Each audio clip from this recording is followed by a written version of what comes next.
Hi friends, welcome to our channel. నేను మీ MPR. రాష్ట్రంలో జరుగుతున్న పరిస్థితులు, మీడియాలో జరుగుతున్న చర్చ మనందరం చూస్తూనే ఉన్నాం.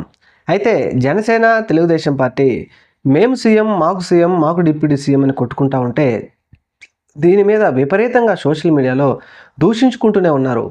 అయితే అసలు అక్కడ జరిగిన మరీ ముఖ్యంగా జగన్మోహన్ రెడ్డి ప్యాలెస్ల గురించి ముఖ్యమంత్రి, ఉప ముఖ్యమంత్రి నారా లోకేష్ ఈయనకు చెప్పారని చెప్పేసి ఒక మీడియా అధిపతి ఒక పేపర్ మొత్తం రాశాడు ఆయన. అయితే అసలు అక్కడ అమిత్ షా మిగతా మన ఆంధ్రప్రదేశ్ రాష్ట్రానికి సంబంధించిన ప్రజాప్రతినిధుల మధ్య జరిగిన చర్చ వేరేది అని చెప్పేసి విశ్వసనీయ సమాచారం.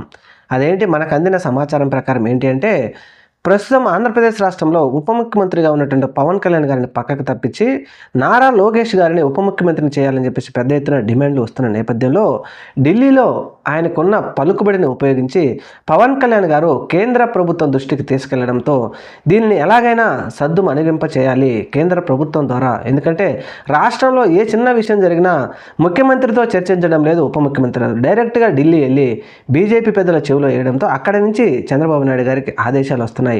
ఎవరు ఎన్ని మాటలు చెప్పినా ఈరోజు కొంతమంది టీడీపీ వాళ్ళు బీరాలు పలికినా మాకు 135 సీట్లు ఉన్నాయి, మేము బీజేపీకి చెప్పవలసిన పని లేదు, జనసేన ఒప్పుగా చెప్పవలసిన పని లేదు, ఉప ముఖ్యమంత్రి కాదు, సీఎం పదవి మేము లోకేష్కి ఇచ్చుకుంటామని చెప్పినప్పటికీ బీజేపీ ఆమోదం లేకుండా చంద్రబాబు నాయుడు గారు ఒక అడుగు కూడా ముందుకు వెళ్ళలేడు.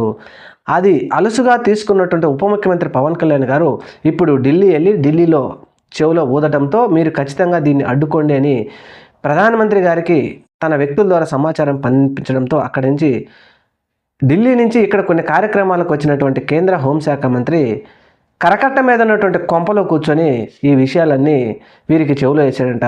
మర్యాదగా కూర్చొని కూటంలో భాగస్వామ్యంగా ఉన్నబట్టి మీరు మర్యాదగా కూర్చొని చర్చించుకోండి, చినికి గాలివాన్ అయితే బయటపడితే జగన్మోహన్ రెడ్డి మళ్ళీ సీఎం అయిపోతే మీరు అడుక్కోవాల్సిందే, అందుకని మర్యాదగా కూర్చొని 2 సంవత్సరాలు 3 సంవత్సరాల దాకా నీకెందుకయ్యా లోకేష్, మూసుకొని కూర్చో కదా అని చెంపలు వాయించాడని, పవన్ కళ్యాణ్ని మీరు ఏమి అనొద్దని, చంద్రబాబు నాయుడిని ఏమి అనలేక ఎందుకయ్యా చంద్రబాబు నాయుడు నీ కొడుకుని ఇప్పుడే నువ్వు డిప్యూటీ సీఎం చేయాలని తొందరపడుతున్నావా, కొద్దిగా తగ్గి ఉంటే చాలు అని చెంపలు వాయించి వెళ్ళాడని చెప్పేసి ఒక విశ్వసనీయ సమాచారం.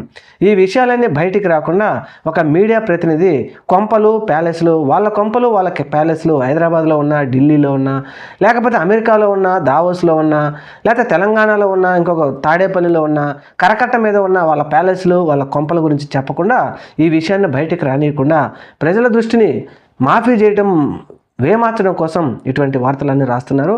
ముఖ్యంగా కేంద్ర హోంశాఖ మంత్రి ఆంధ్రప్రదేశ్కి వచ్చి జగన్మోహన్ రెడ్డి ప్యాలెస్ల గురించి ఆయనేమి ఎంక్వైరీ చేయలేదు, ఉప ముఖ్యమంత్రి గారిని తీసేసి ఏదైతే లోకేష్ని ఉప ముఖ్యమంత్రిని చేయాలనుకుంటున్నారు కాబట్టి ఈ ముఖ్యమంత్రికి మంత్రి నారా లోకేష్కి వాయించి వెళ్ళారు మన కేంద్ర హోంశాఖ మంత్రి గారు అని చెప్పేసి ఒక విశ్వసనీయ సమాచారం. అది బీజేపీ వాళ్ళు, జనసేన వాళ్ళు కూడా విపరీతంగా ఇప్పుడు సోషల్ మీడియాలో ప్రచారం చేస్తూ ఉన్నారు. మరి దీని మీద మన కొత్త పలుకులు, సిగ్గుచరం లేని ఒక పత్రిక అధిపతి కానీ లేదంటే ప్రభుత్వ పెద్దలు కానీ దీని మీద వివరణ ఇస్తారనేది రాబోయే రోజుల్లో చూద్దాం. Thank you. మన ఛానల్ని తప్పకుండా సబ్స్క్రైబ్ చేయండి. నమస్తే. మన కొంపలు ప్యాలెస్ల గురించి కూడా మీరు కూడా కామెంట్ చేయండి. Thank you.